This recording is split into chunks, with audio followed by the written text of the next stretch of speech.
Meus irmãos, a graça e a paz do Senhor Jesus Cristo.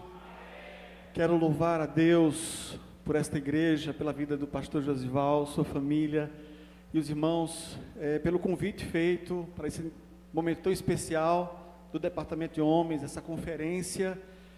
Desde ontem que a gente tem acompanhado os poucos que a gente pode acompanhar, porque também a vida da gente tem sido corrida, mas eu procurei acompanhar um pouquinho para poder, de alguma maneira, cooperar com os irmãos nesta noite, dizer da nossa alegria, eu, da minha esposa, de poder estar aqui com o pastor Josival e com os irmãos, compartilhando a santa palavra do Senhor. E eu, sem delongas, eu convido os irmãos a se colocarem de pé, por favor, um minutinho apenas. Nós vamos ler a palavra de Deus na carta do apóstolo Paulo aos Efésios, no capítulo de número 2, nós vamos ler versículos 8 ao versículo 10. Efésios, capítulo 2, versículo 8 ao versículo de número 10. Esse é um texto muito conhecido dos irmãos, acredito.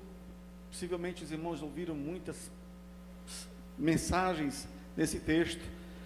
Como a palavra de Deus, ela se renova, acreditamos que hoje o Senhor, pela sua graça e misericórdia, fale também conosco nesse tema que é tão pertinente para os nossos dias. A palavra do Senhor nos diz assim: porque pela graça sois salvos, mediante a fé, e isto não vem de vós, é dom de Deus, não de obras, para que ninguém se glorie. Eu queria que os irmãos repetissem comigo o versículo 10. Pois somos feitura dele, criados em Cristo Jesus para boas obras, as quais Deus de antemão preparou para que andássemos nelas. Que o Espírito de Deus aplique sua palavra no nosso coração. Convido você a orar mais uma vez ao Senhor. Pai, nós louvamos o teu nome pela tua presença neste lugar. Te louvamos, ó Deus, pela maneira como o Senhor se faz presente, a maneira como o Senhor, ó Deus, tem abençoado este trabalho. Senhor bendito, nós queremos rogar que mais uma vez, pela graça do Senhor e misericórdia do Senhor, o Senhor se utilize, ó Deus, a instrumentalidade da nossa vida para, Senhor, glorificar o teu nome e trazer edificação para a tua igreja e salvar vidas aqui nesta noite para o louvor da glória do teu nome, ó Deus. Tem compaixão das nossas vidas, fala o nosso coração, em nome do Senhor Jesus. Amém. Os irmãos podem sentar. Você é poema de Deus, identidade, propósito, caminho. Quantas vezes você se perguntou: quem eu sou, afinal? Acredito que de alguma maneira todos nós, em algum momento, nos perguntamos assim, né? Quem eu sou, afinal? A sociedade diz que você é o que você tem, ou o que você conquista. O resultado disso é que existe um número de pessoas cada vez maior com crise de identidade, porque dentro desse conceito as pessoas valem aquilo que elas têm ou que elas conquistam. Gente que tem tudo, mas se sente vazia. Gente que faz muito, mas não sabe para que serve. E a Bíblia, irmãos, ela é brutalmente honesta quando ela nos afirma que antes de Cristo nós éramos mortos, estávamos mortos em nossos delitos e pecados. A Bíblia diz que nós éramos escravos, seguindo o curso deste mundo. Paulo vai falar disso no capítulo 2, nos versos que se seguem, a partir dos versos 1, ele vai falar exatamente disso, que ele vos deu vida, estando vós mortos em vossos delitos e pecados. E ele diz: nos quais antes, outrora, andaste segundo o curso deste mundo, segundo o príncipe da potestade do ar, segundo o espírito que opera nos filhos da desobediência. E era essa situação de todo o homem sem Deus. E aí a pergunta é: qual é a identidade de uma pessoa sem Deus? Qual é o propósito de uma pessoa sem Deus? Qual o destino de uma pessoa sem Deus? E se nós parássemos aqui, irmãos, seria desesperador para as nossas vidas olhar para esse texto e ver como o ser humano ele entrou nessa situação de morte espiritual e de declínio. Mas louvado seja Deus, porque o contraste dessa passagem que continua é glorioso. O apóstolo Paulo nos tira da escuridão para a luz, garantindo que em Jesus nossa história ela pode ser reescrita e o nosso propósito revelado. Louvado seja o nome do Senhor. O texto nos diz, o verso 10, porque somos feitura dele. Eu queria que você pudesse repetir comigo esse versículo, não somente repetir, mas que você pudesse mastigar essa palavra no seu coração. Vamos repetir juntos? Porque somos feitura dele, criado em Cristo Jesus para as boas obras, para as quais Deus de antemão para que andássemos nelas. Veja, irmãos, que texto lindo, que texto maravilhoso é esse. Deus nos chama a viver o ser antes do fazer. Ontem vocês ouviram o pastor Júnior à noite falando exatamente lá no texto de Pedro: vós sois sacerdócio real, nação santa, povo de propriedade exclusiva de Deus, a fim para a sua maravilhosa luz. E o pastor Júnior sintetizou bem a identidade e o propósito da nossa vida agora em Cristo, que nós somos em Cristo. Nesse texto também o apóstolo Paulo nos presenteia com um dos versículos mais profundos das Escrituras. Por quê? Este único verso responde às duas grandes perguntas da vida: quem somos e por que existimos? Quem somos e por que existimos? Para entendermos a plenitude de nossa vida em Cristo, precisamos desdobrar aqui três grandes verdades que percebemos nesse poema de Deus. E aí, primeiro, a nossa identidade, a obra-prima de Deus. Olha só, irmãos, o que o texto diz: pois somos feitura dele. Vamos repetir juntos? Pois somos feitura dele. Olha que interessante, a palavra feitura no grego, ela significa exatamente, literalmente ela é poema, de onde nós temos a tradução aqui para nós de poema. É a mesma palavra e significa que nós somos a obra-prima, a obra de arte, uma criação única. Irmãos, se o culto tivesse terminado aqui com o nosso irmão André, a gente já podia ter ido para casa, já tinha todo mundo sido abençoado. Sabe por quê? Porque esse irmão é um poema de Deus. Assim como você é um poema de Deus, assim como nós somos um poema de Deus, nós somos obra de arte, uma criação única. Você, somente você tem, a digital é sua, somente a única, ninguém tem uma outra digital igual a sua, você é único, nós somos únicos, irmãos. E para ilustrar isso, podemos ver aqui a questão do artista e a obra. Pense em um quadro famoso, como o quadro de Mona Lisa. Acredito que todo mundo já viu esse quadro. Ele não é valorizado pelo que faz, mas pelo que ele é.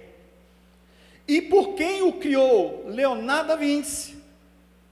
Logo, irmãos, você pode olhar para o irmão que está do seu lado e você pode perceber que ele não é um rascunho. Você também não é um rascunho.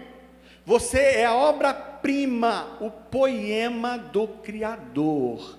Eu queria que você olhasse para o seu irmão do lado e dissesse assim: você é um poema do Criador. O seu valor não está na sua performance, mas na assinatura de Deus em sua vida.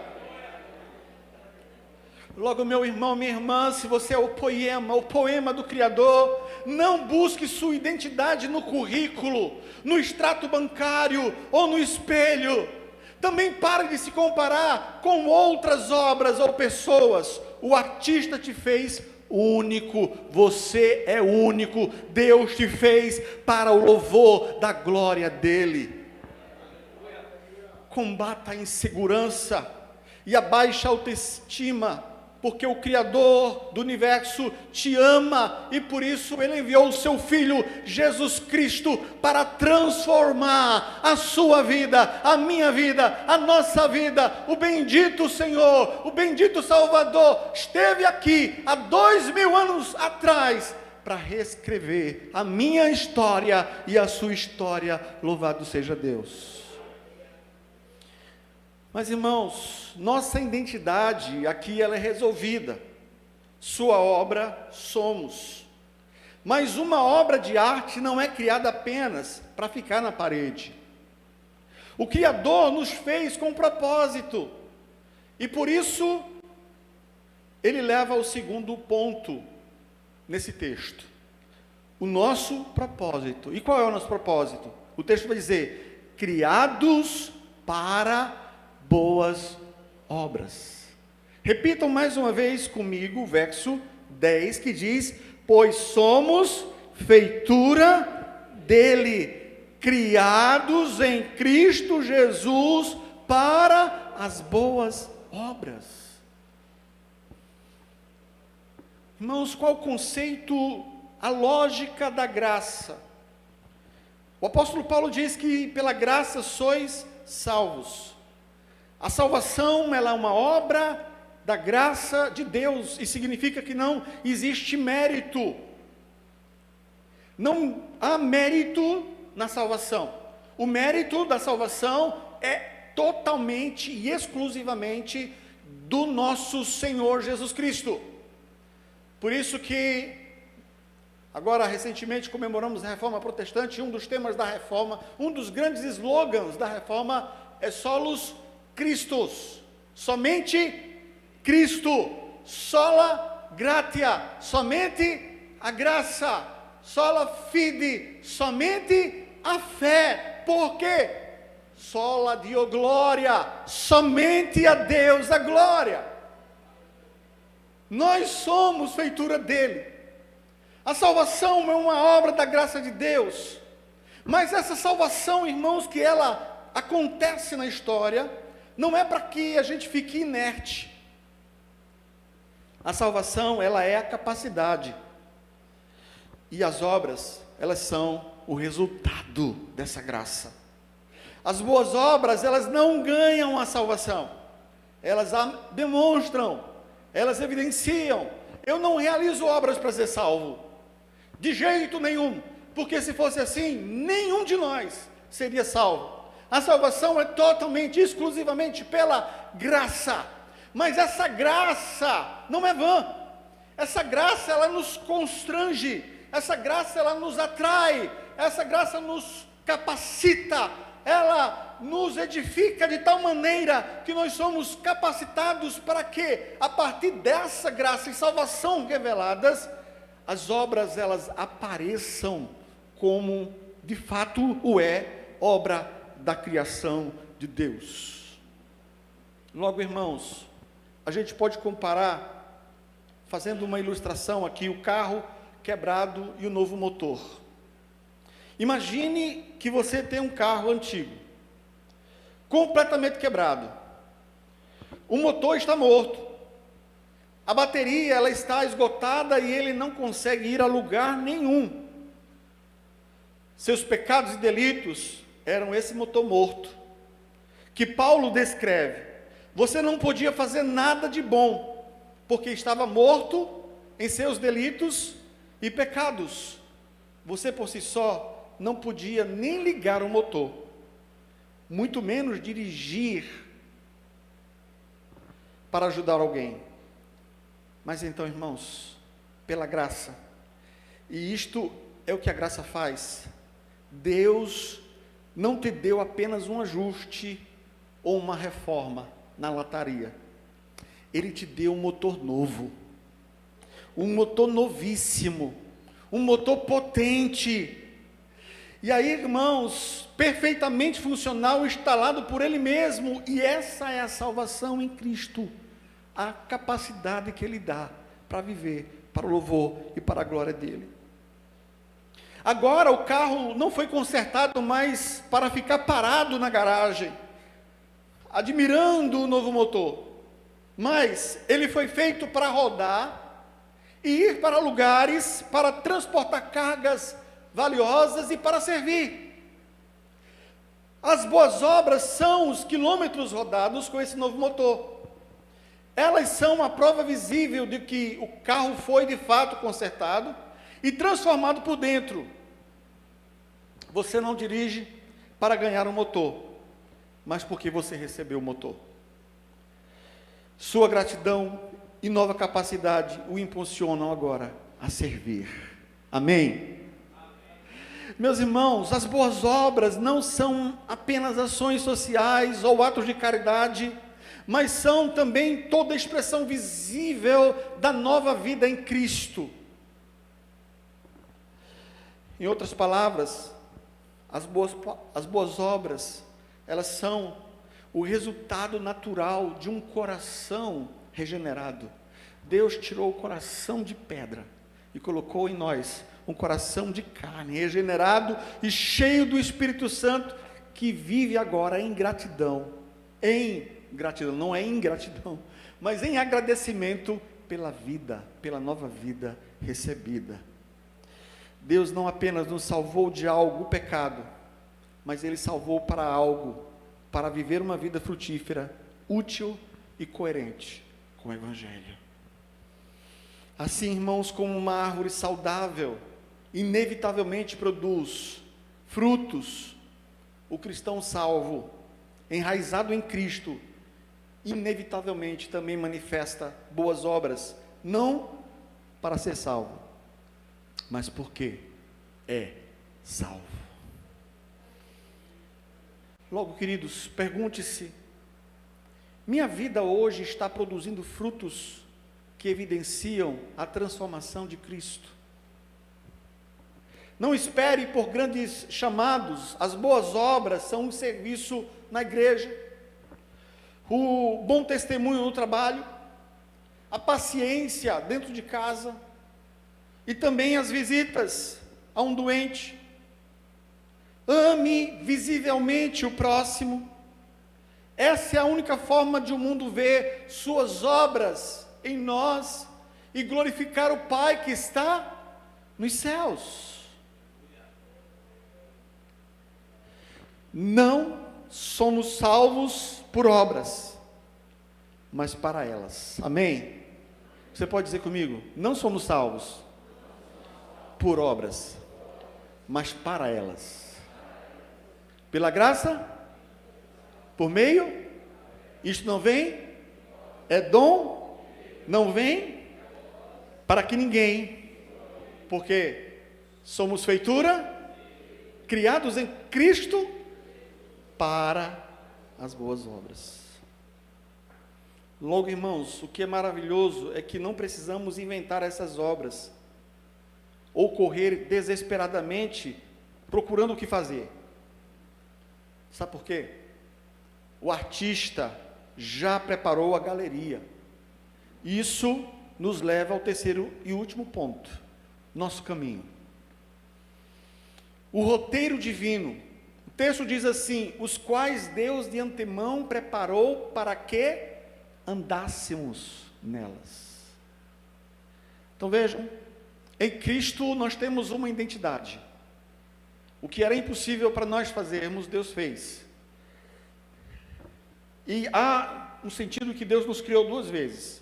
A primeira, Deus criou lá em Adão, e nós, como resultado natural da relação dos nossos pais, Deus nos criou, Deus soprou em nós o fôlego de vida, mas nós já nascemos, por causa do pecado, herdamos também dos nossos pais a morte, o pecado, e aí é preciso uma intervenção divina para produzir uma nova vida em nós, e Deus soprou essa nova vida.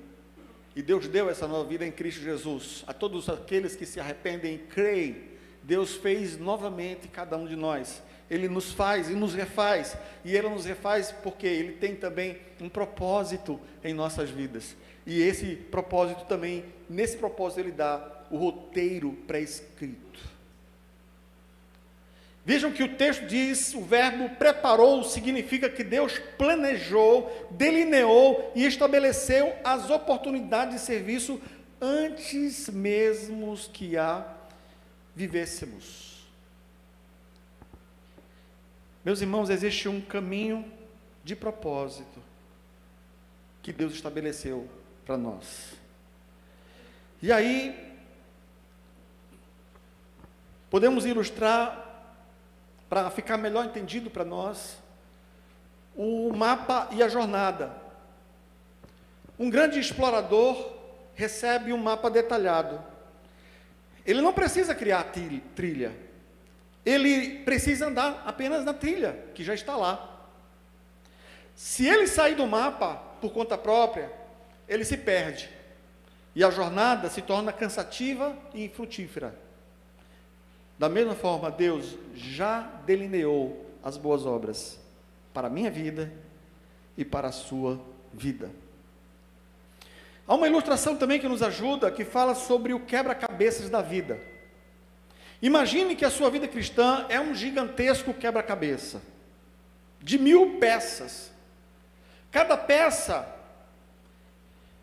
ela representa uma obra, um ato de serviço, uma palavra de encorajamento, uma oferta, um dia de fidelidade no casamento, um testemunho no trabalho. Se você tentasse montar esse quebra-cabeça, sua vida de boas obras, sem a caixa original, seria um caos. Você pegaria peças aleatórias, tentando forçá-las em lugares que elas não pertencem, sentindo-se exausto e frustrado. Mas a palavra diz que Deus, de antemão, Ele preparou essas obras. Deus te entregou a caixa original do quebra-cabeças. Logo, irmãos, a tampa da caixa é o seu plano, e o guia, o Espírito Santo de Deus, e a sua santa palavra, que mostra exatamente onde cada peça se encaixa, e o desenho final que Ele quer formar, a sua glória. Você e eu fomos feitos para a glória de Deus. Você não precisa criar as peças, as obras, elas já estão prontas. Você não precisa adivinhar um desenho, o propósito, ele já está revelado no plano de Deus. Seu desafio e o meu desafio é andar, colocar as peças, buscar a instrução na palavra e ter a fé e a paciência, encaixando a obra, a peça que Deus lhe deu hoje, confiando que ela fará sentido no desenho maior que Ele está formando por toda a sua vida.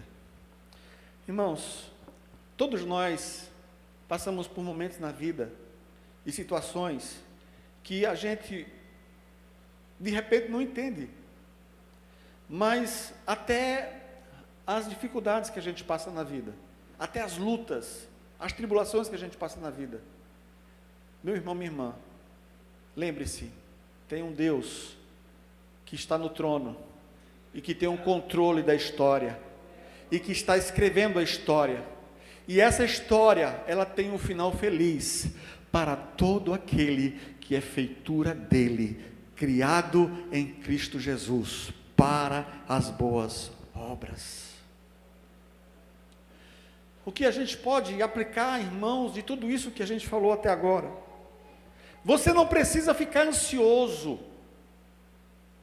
O planejamento é de Deus, a minha parte, a sua parte, a nossa parte é obediência ao propósito dele.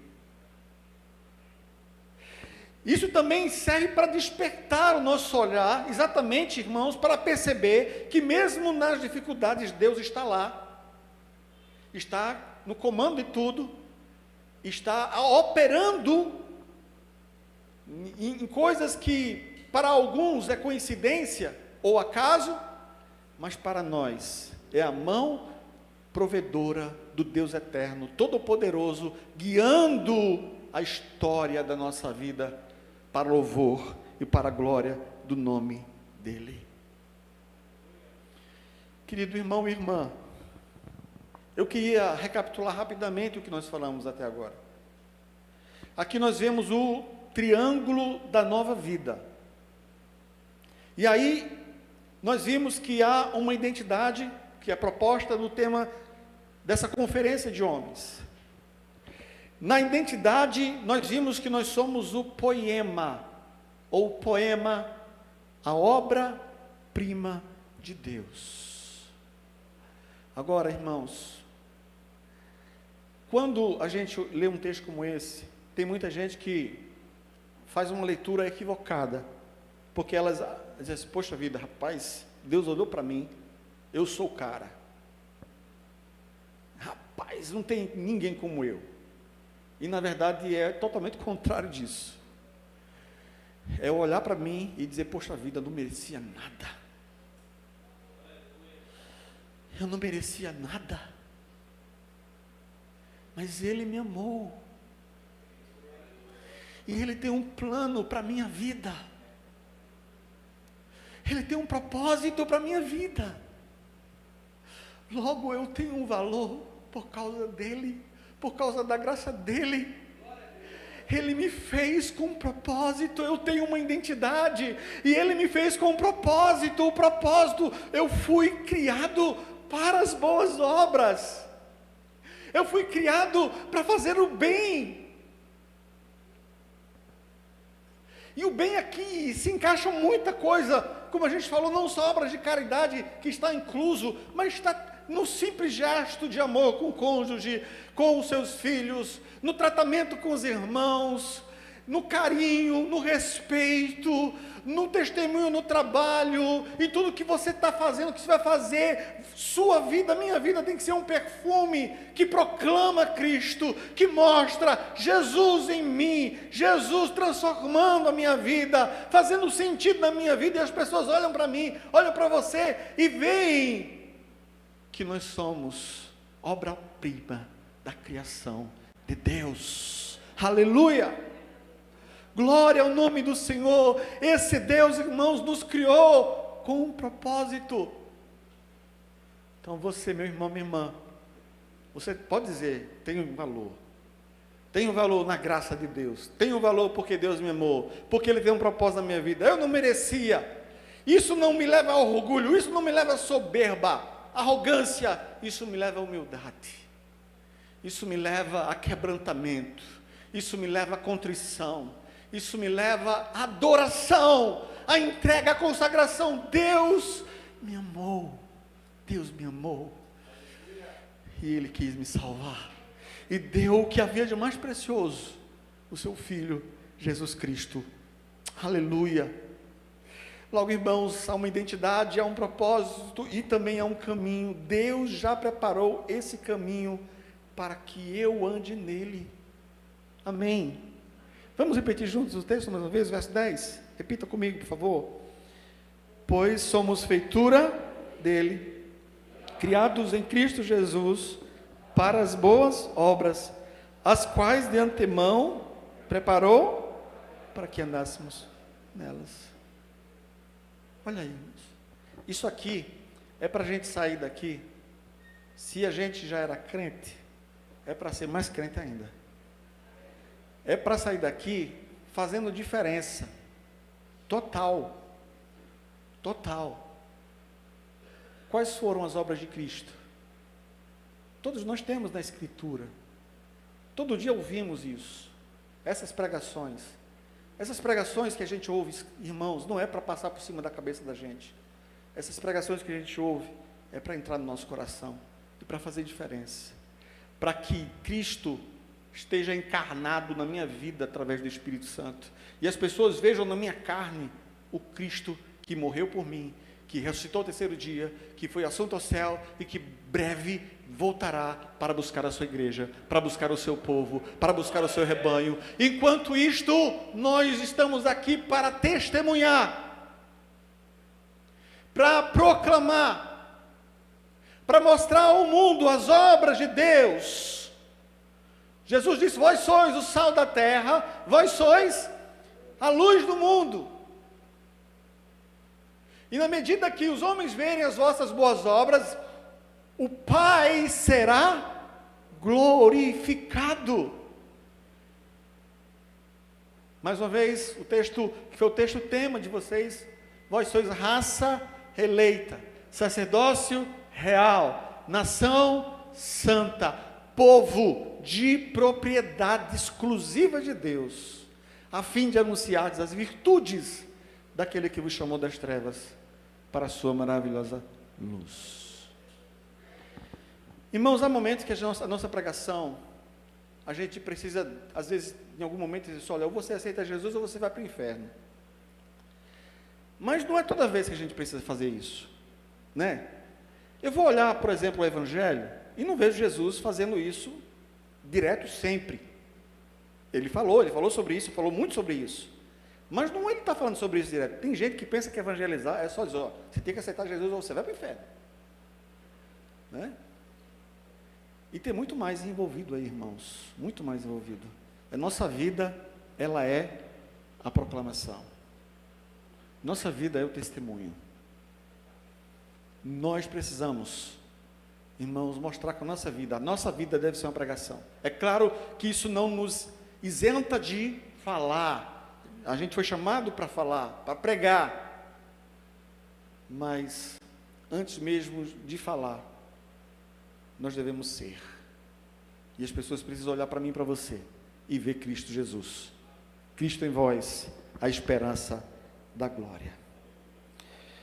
Então, irmãos, para eu concluir essa reflexão, eu queria me dirigir para aqueles que, porventura, ainda não se arrependeram dos seus pecados e não aceitaram a Cristo de verdade.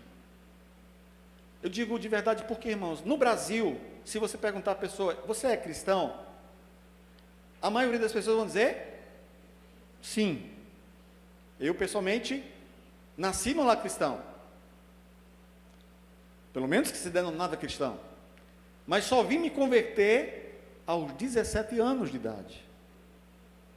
Então eu estava num lar que se dizia cristão, eu mesmo me proclamava cristão, mas eu não era.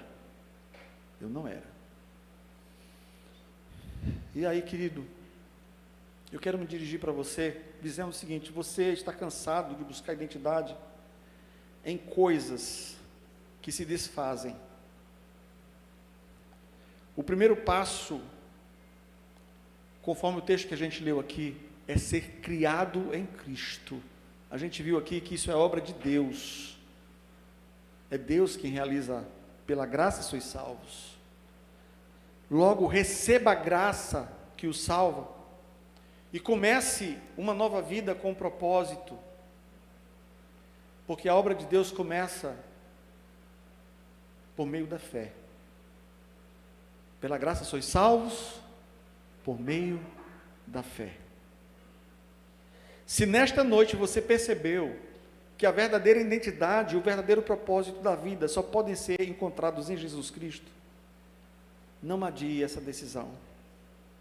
Reconheça que longe dele você vive sem direção, mas em Cristo você encontra sentido, perdão e nova vida. Jesus, Ele tem vida nova para te dar. E o apóstolo Paulo, ele vai dizer isso muito claramente na segunda carta aos Coríntios, no capítulo 5, versículo 17, quando ele diz: se alguém está em Cristo, nova criatura é, as coisas velhas passaram, e eis que tudo se fez novo.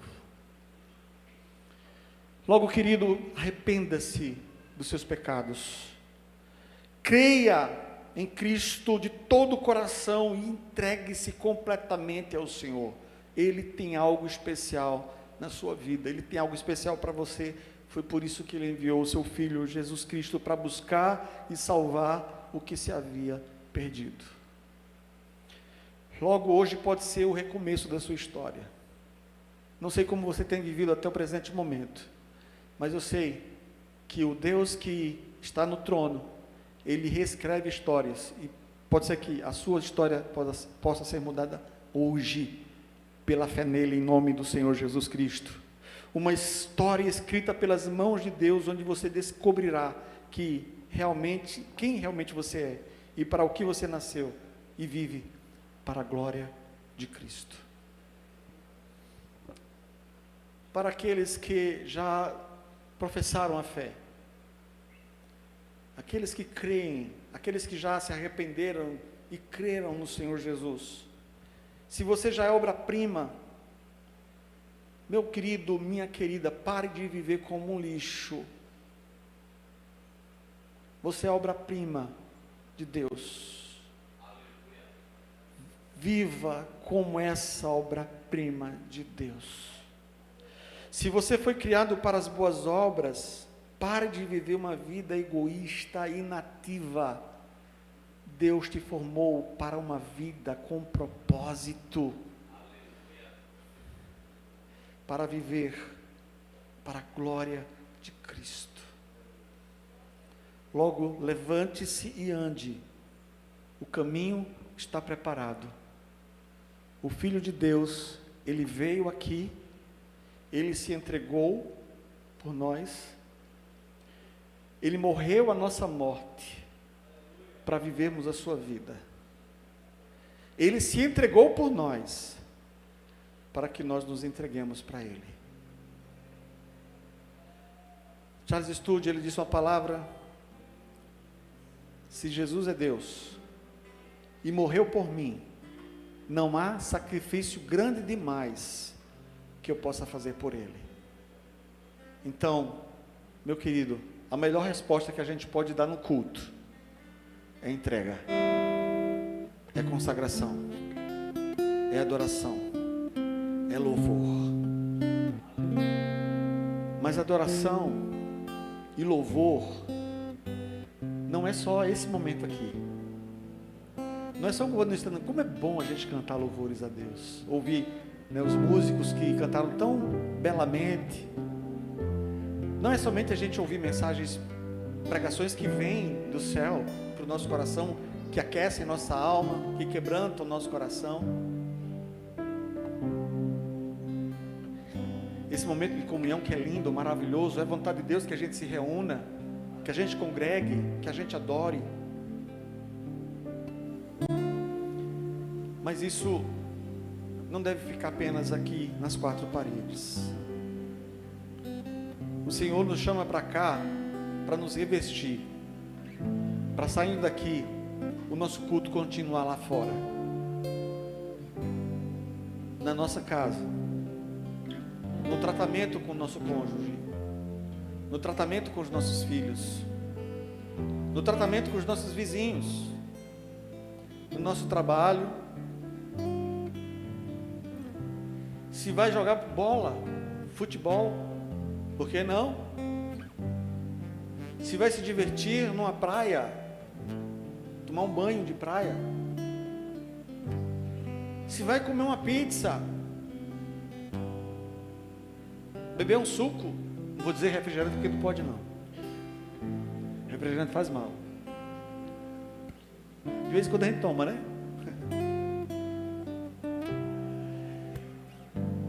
Culto da gente continua, irmãos.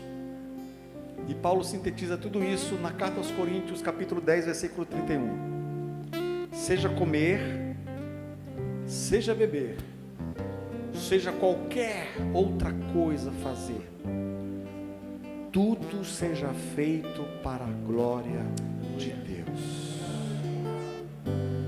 Então, lembre-se, você tem uma identidade.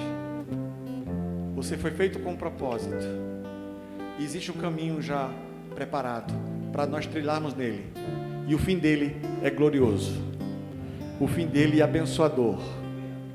Este é o caminho, andai por ele, diz o Senhor. Que ele nos abençoe, em nome de Jesus.